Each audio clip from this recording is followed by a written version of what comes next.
Human trafficking happens in every country in the world and in different forms. Nigeria is one of the leading countries in human trafficking in Africa, despite efforts by government, non-governmental organizations towards combating the illegal trade. Victims of human trafficking are usually deceived into hard labor or forced into prostitution against their will, locally or internationally. Tackling this menace remains a priority for organizations like the National Agency for the Prohibition of Trafficking in Persons, and their efforts is gradually yielding results as more people have become aware on the dangers of trafficking. Also, a notorious high-profile transborder trafficking suspect, Nuruddin Sani, said to be based in Kano, was recently arrested by a combined effort or operatives of NAPTIP, the Nigerian Security and Civil Defense Corps, and the Department of State Services. The operation also led to the rescue of 13 Libya-bound victims of human trafficking, made up of 2 boys and 11 girls. So joining me now is President, Journalists International Forum for Migration, Ajibola Abayomi. It's nice to have you join me now. Yeah, good to be here again. Great. Thank you so much. Exactly. Now, trafficking, or human trafficking as it is, has been a menace for so many years now. And Nigeria has been doing all it can to ensure that the number of people who are trafficked or who migrate illegally is reduced. But I wonder if that is yielding fruit the much based on what Nigerians expect. What are you observing? Well, let me first of all say, like you rightly said, human trafficking has been with us for ages. And let me also use this opportunity to tell you that at the level of Journalists International Forum for Migration, that is why we are going to Canada by November this year, November 29 precisely to December 6. We are organizing the World Summit on Migration, and human trafficking is one of the high points of discourse. I'm also inviting TVC. We have about 3 of your staffs who are our members. Now, coming back to your question, in terms of expectations from Nigerians, the reality is also that, let's first of all start from we Nigerians. You find a situation whereby, because human trafficking is so complex, you find a situation whereby some parents willingly give in to these human traffickers. Now, there are some that have been deceived into it. Again, it's not enough. And that is why at this point I want to praise the Oba of Benin through his foundation, Oba Ewuware's foundation. They've done a lot to reduce the menaces of human trafficking. Particularly, you and I know that Edo State is in the lead. But now things are changing. It is gradually changing, and the number is getting reduced. And of course, for us as journalists, we like to share practical experience for people to understand the pain that these people go through. I want to give it to National Agency for Prohibition of Trafficking in Persons for once, because they are really up the ante, but a lot still needs to be done. Because the agency, as far as we are concerned, needs to be more funded. They need to have their presence in the 774 local governments in Nigeria. Nigerians are not actually seeing the effect of what government should do.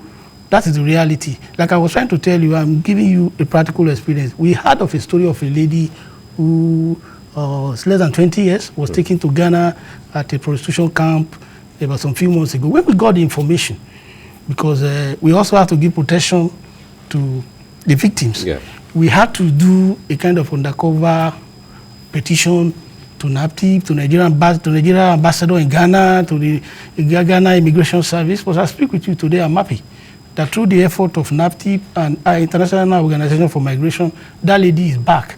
But again, you look at the psyche of these people.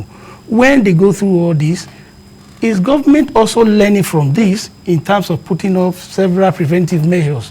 But I would say they need to do more. But because human trafficking, when you look at it, what is even human trafficking?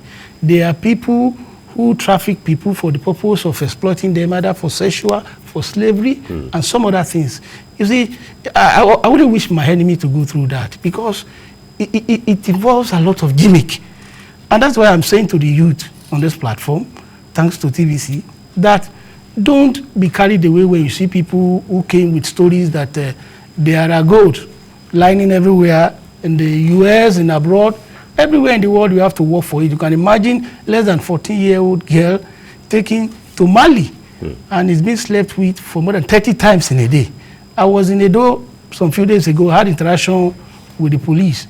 And I got wind of a story of a lady who was taken to Burkina Faso. 3 of them.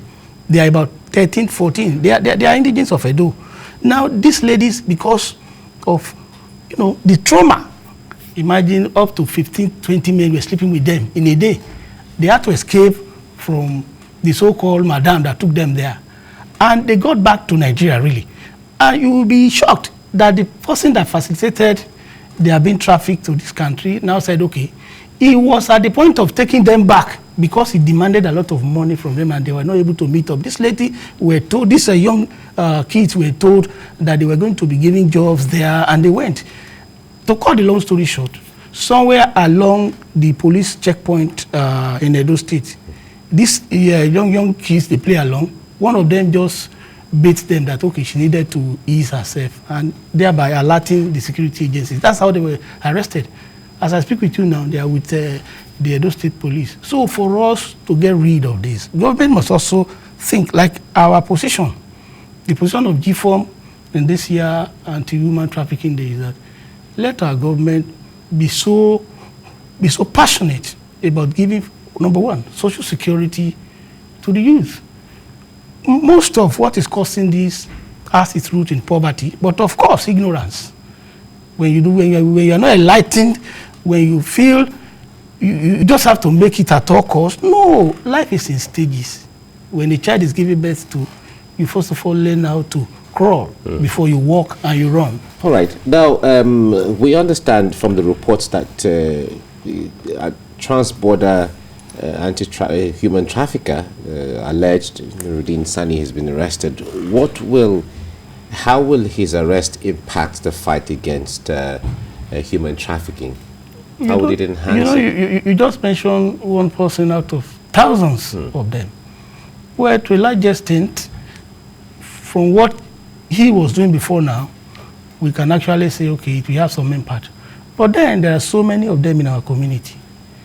And that is why we must take the bull by the horn. I give it again to International Organization for Migration, IOM. From 2007 to date, over 20,000 Nigerians were brought back to Nigeria through the Assistant Voluntary Return Scheme, and about a little above 2,000 of them were said to be involved in human trafficking. The fellow you mentioned now, the next stage, yes, he has been arrested, is justice. But justice in what form?